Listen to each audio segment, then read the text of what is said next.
Americans grow up thinking they understand the UK because they hear the accent in movies, see London in travel videos, and follow British celebrities online.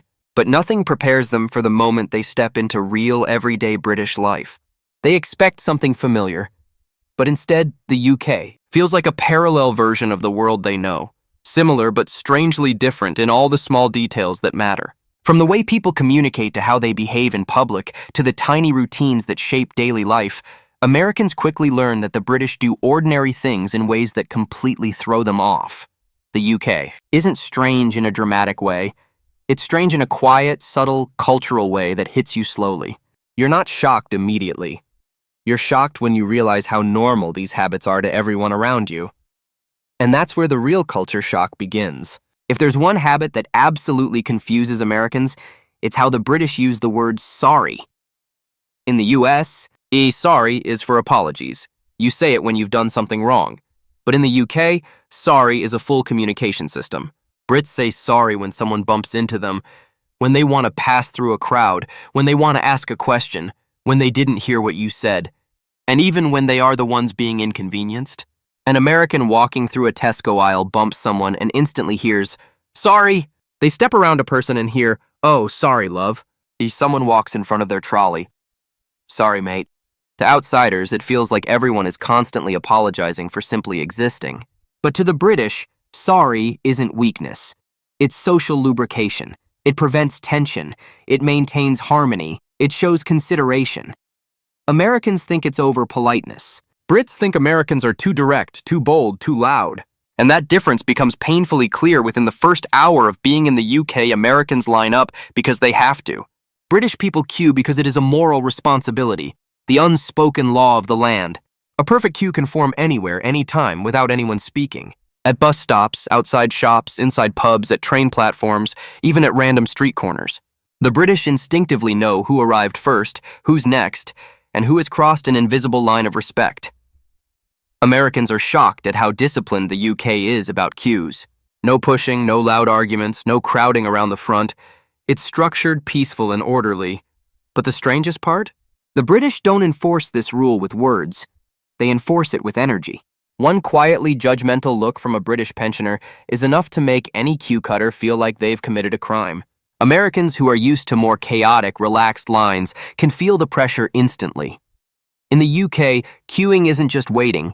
It's culture, it's etiquette, it's identity, and breaking it is a social sin.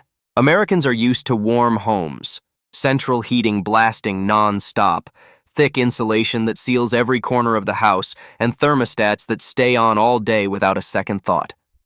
Warmth is automatic, expected, almost guaranteed. So when they arrive in the UK, they're hit with one of the biggest culture shocks of their lives. British houses feel cold, even while the heating is technically on. It doesn't make sense to them at first. They walk inside expecting relief from the chilly outdoor air, only to realize the indoor temperature is barely higher. Radiators give off heat in specific rooms at specific times, and for a limited number of hours set by a timer. Bedrooms often remain unheated, leaving Americans wondering if this is a temporary problem or an actual design choice. It's the latter. Older British homes were built differently. Thick walls, small windows, minimal insulation, and heating systems designed during a time when energy was expensive, controlled, and used sparingly. Even in modern houses, heating is considered a resource to ration, not a constant companion. Americans expect central air to warm every inch of a building, but Brits are used to heating only the rooms they actively use. The rest of the home stays cold, sometimes breathtakingly cold, and everyone simply adapts. Americans notice people wearing jumpers indoors, even in their own kitchens and living rooms. Families wrap themselves in throws while watching TV, and wearing thick socks or dressing gowns around the house is not a sign of discomfort. It's standard winter attire. Nights involve hot water bottles tucked under blankets, electric blankets switched on at low power, and windows cracked open for ventilation even when the air outside is freezing. Americans stare at this in disbelief. To them, the house feels like early autumn no matter how high they turn the radiator valves. Showers make the confusion even worse.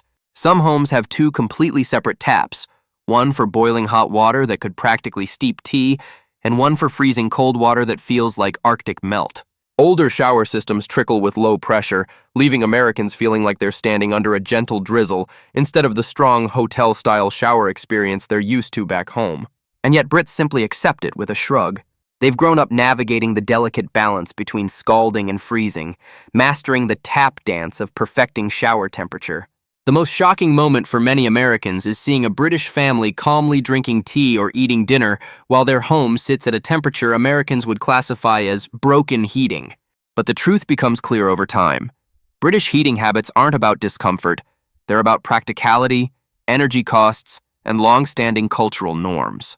These habits come from decades of high heating bills, old housing stock, and a national instinct to conserve resources rather than waste them. Slowly, Americans start to understand that warmth in the UK isn't created by blasting heat into the air. It's created through layers, rituals, routines, and the cultural acceptance that a house doesn't need to feel like Florida in winter to be comfortable. In the end, they realize something surprising. The British approach isn't about suffering, it's about adapting. It's about using less, enduring more, and finding comfort in tradition rather than temperature. And once Americans adjust, they not only understand it, they start appreciating it in ways they never expected. One of the biggest surprises for Americans is how different the daily eating rhythm feels in the UK. They expect big breakfasts, oversized drinks, and dinner served late, but the UK runs on a completely different routine. Breakfast is light, maybe toast, tea, porridge, or a simple fry-up on weekends. Lunch is moderate, sometimes even called dinner, depending on where you are. And then there's tea, a word Americans painfully misunderstand. For Brits, tea can mean the drink itself, a snack break, or even a full evening meal, all depending on region and context. And just when Americans think they're catching on, they discover even more layers. Elevenses, the unofficial mid-morning snack, the sacred biscuit and tea ritual in workplaces, and the British pub culture where people meet after work not to get drunk, but to unwind, talk, and feel part of a community. Portion sizes are smaller, the pace is slower, and there's a comforting routine to everything.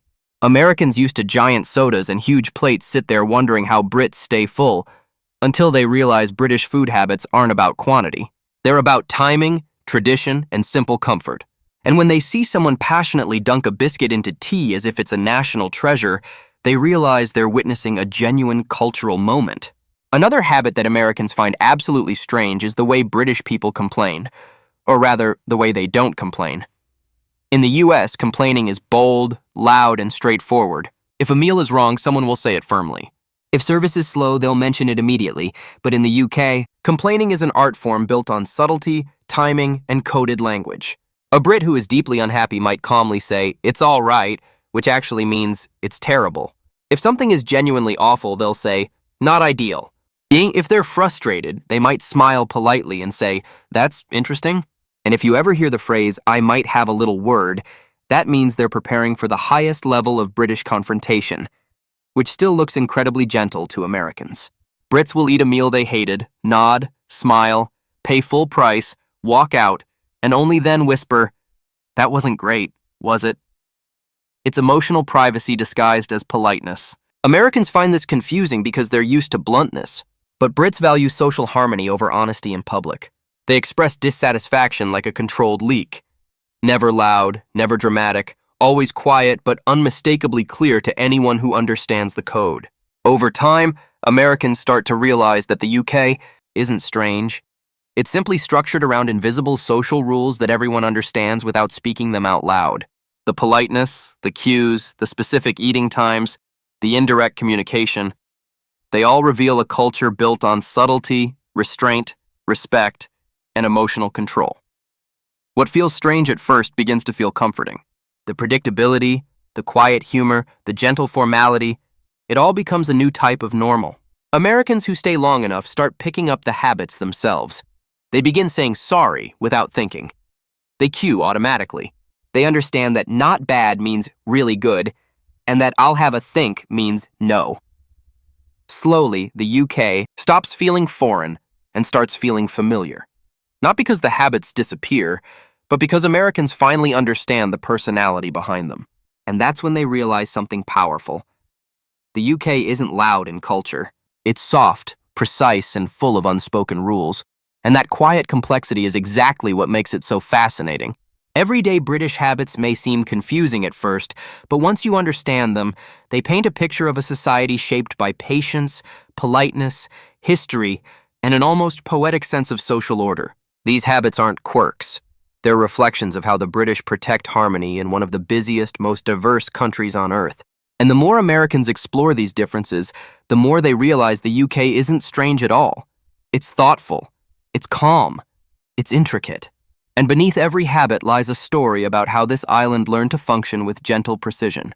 In the next global encounter, we'll dive even deeper into the hidden parts of British life, the unspoken expectations, the social codes, and the surprising reasons Americans eventually fall in love with the UK.